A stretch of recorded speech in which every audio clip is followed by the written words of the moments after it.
The last thing the men behind the curtain want is a conscious, informed public capable of critical thinking, which is why a continually fraudulent zeitgeist is output via religion, the mass media, and the educational system. They seek to keep you in a distracted, naive bubble, and they are doing a damn good job of it. In 2005, an arrangement between Canada, Mexico, and the United States was made. This arrangement, unannounced to the public, unregulated by Congress, merges the United States, Mexico, and Canada into one entity, erasing all borders. It's called the North American Union, and you might want to ask yourself why you've never heard of this. In fact, there is only one mainstream reporter who has actually heard of and has had the courage to cover this issue. The Bush administration's open borders policy and its decision to ignore the enforcement of this country's immigration laws is part of a broader agenda. President Bush signed a formal agreement that will end the United States as we know it, and he took the step without approval from either the U.S. Congress or the people of the United States. It's a deal that few have even heard of. It's being done again by very few people at the very top on behalf of the investment class, but the working class of people, political officials across our country, from communities, from cities and so forth, they don't know anything about this. This isn't some trade agreement. It is a total removal of sovereignty from these countries, which will also result in a completely new currency called the Amero. Fall. Apart from that, I think one thing people who are dollar-based need to focus on is the Amero. That's the one thing that nobody's talking about, but I think it's going to have a big impact on everybody's life in Canada, the U.S., and Mexico. The Amero is the proposed new currency for the North American community, which is being developed right now between Canada, the U.S., and Mexico to make a borderless community, much like the EU, and the dollar, Canadian dollar, U.S. dollar, and the Mexican peso replaced by the Amero. By default of this agreement, the American Constitution will eventually be obsolete. You would think that a situation like this would be on the cover of every major newspaper. That is until you realize that the people who are behind this movement are the same people behind the mainstream media, and you are not told what you're not supposed to know.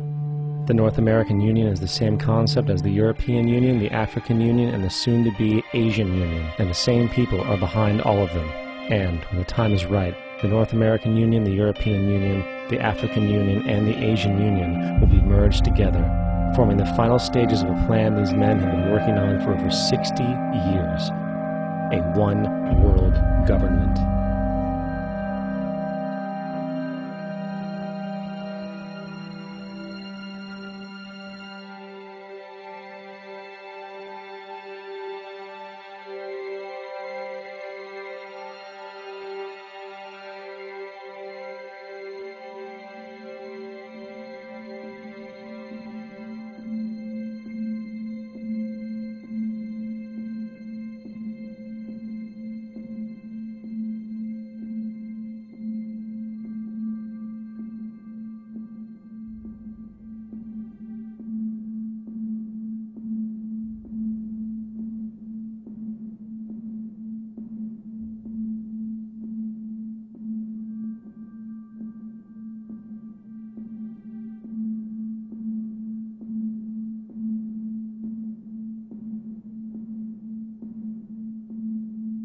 One bank, one army, one center of power.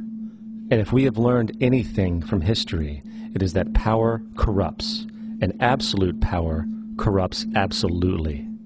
This is Aaron Russo, a filmmaker and former politician. To his left is Nicholas Rockefeller of the infamous Rockefeller banking and business dynasty. After maintaining a close friendship with Nicholas Rockefeller, Aaron eventually ended the relationship, appalled by what he had learned about the Rockefellers and their ambitions.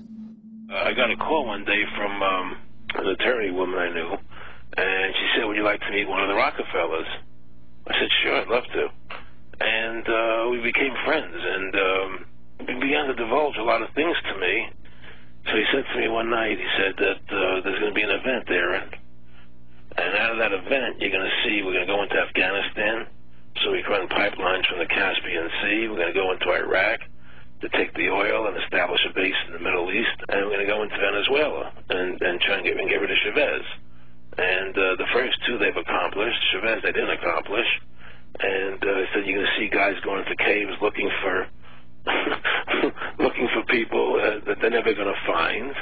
You know, he was laughing about the fact that you have this war on terror. There's no real enemy. He's talking about how by having this war on terror, you can never win it because so it's an eternal war. And so you can always keep taking people's liberties away. And I said, how are you going to convince people that this war is real? He said, but the media can convince everybody it's real. I mean, you know, it's just that you keep talking about things. You keep saying it over and over and over again, and eventually people believe it. You know, you created the Federal Reserve in 1913 through lies. You create 9/11, which is another lie. Through 9/11, you're fighting a war on terror, and now all of a sudden you go into Iraq, which was another lie, and now they're going to do Iran. You know, and it's all one thing leading to another, leading to another, leading to another. Now, I would say to them, what are you doing this for? What's the point of this thing? You have all the money in the world you ever want. You have all the power. I said, you know, you're hurting people. It's not a good thing. And he would say, what do you care about the people for? Take care of yourself and take care of your family. And then I said to him, what are the ultimate goals here? He said, the ultimate goal is to get everybody in this world chipped with the RFID chip and have all money be on those chips and everything on those chips. And if anybody wants to protest what we do or violate what we want, we just turn off their chip. That's right, microchips. In 2005, Congress, under the pretense of immigration control and the so-called War on Terrorism, passed the REAL ID Act, under which it is projected by May 2008, you will be required to carry around a federal identification card, which includes on it a scannable barcode with your personal information. However, this barcode is only an intermediary step before the card is equipped with a VeriChip RFID tracking module, which will use radio frequencies to track your every move on the planet. If this sounds foreign to you, please note that the RFID tracking chip is already in all new American passports. And the final step is the implanted chip, which many people have already been manipulated into accepting under different pretenses.